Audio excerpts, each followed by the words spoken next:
For 3 years, we heard it every day, that Joe Biden and Donald Trump were the oldest candidates ever. Republicans made the excuse that Biden was 3 years older, and the media gave it a pass.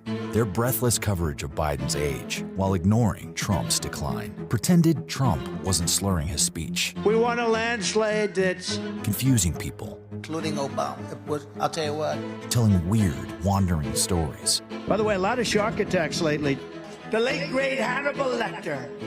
He's a wonderful man. Now, there's no excuse. There's only one person in this race now with mental problems.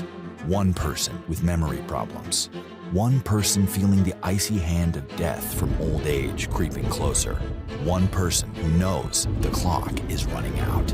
And that's old Donald Trump. Weak, impotent, forgetful, mentally declining, fast. He'd be 83 by the end of his term. If he's senile now, he'll be dangerous by then. Most Americans do not want a rematch between Biden and Trump. The first party to retire its 80-year-old candidate is going to be the party that wins this election.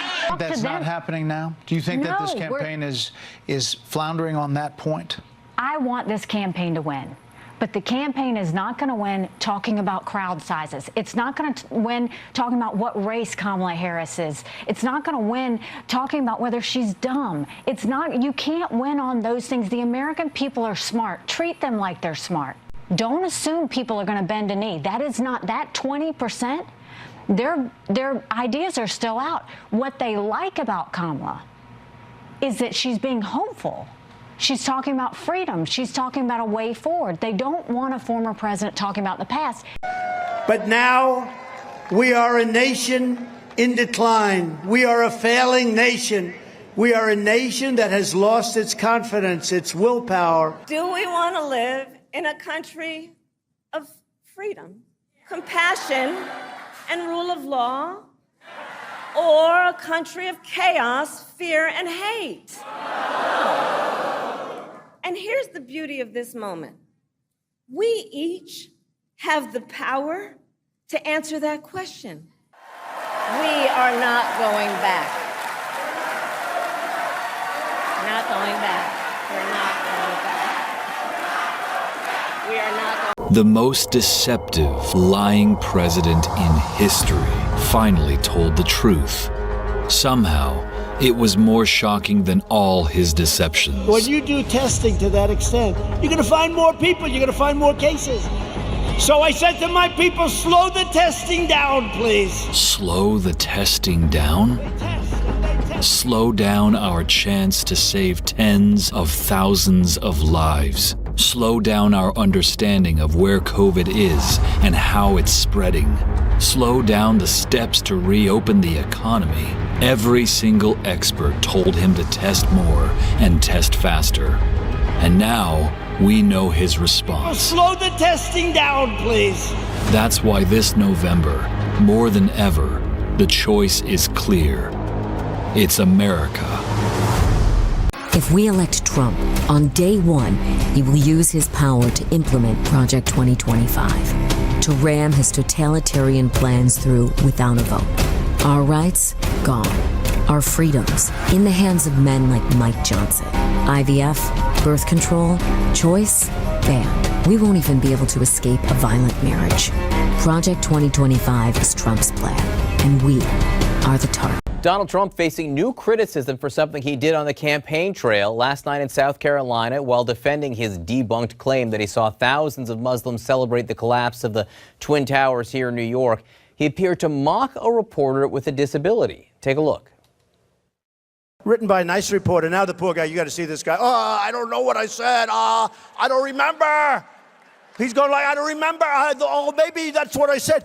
This was 14 years ago. They didn't do a retraction. That reporter he is talking about is Serge Kovaleski, who now works for the New York Times. As you can see right there, he suffers from a chronic condition that impairs movement of his arms. A Times spokesman says they find it outrageous that Trump would ridicule the man's appearance. This is why I am so excited about the possibility of a debate between these two, not only because Donald Trump has already proven himself to have failed, He already lost this debate. Let's be real. Let's keep it real here. Donald Trump lost the debate that he's going to have with Kamala Harris on a BC and any debates that follow it. The second he showed how scared he was to debate, Donald Trump's whole persona, while it's fake, is that he's a strong, tough macho man, and he immediately showed us that that is not true. Of course, on this channel, we know that not to be true because we know Donald Trump, but he showed the whole world that he is, in fact, frail, insecure, scared, and unable to defend himself. And that's why he didn't want to do the debate at first. But of course, he's reluctantly decided to.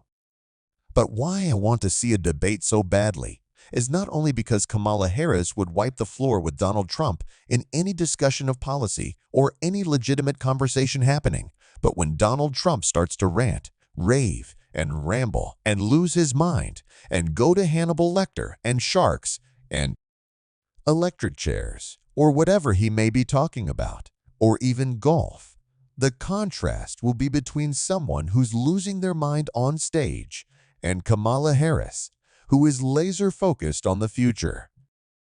The energy will be clear, too. In the last debate, we saw a tired, boring, well, boring is maybe the wrong word, but lackluster Donald Trump, someone clearly unprepared to lead our country, aside from the obvious reasons why he's completely ill-equipped to do so. But that contrast between someone who is focused on the past, a past that was divisive, a past that was scary to live in every day, it was unnerving knowing that we had Donald Trump in the White House. He wants to pull us back to that, and then even 50 years back because he wants to strip away fundamental freedoms that have existed in this country for decades. Meanwhile, Kamala Harris is focused on the future, and she's energetic about it. She's a joyful warrior, like Tim W. says, and I know who I'm voting for.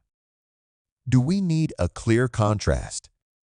I think not, but we're going to keep on talking about that contrast, and we're going to do it on this channel. And if you want to support the New York Democracies, you can hit that subscribe button. Leave a like on this video. It really goes a long way and would mean the world to me. We have built this community so fast, and we're still growing it as well. Until next time, God bless America. Goodbye.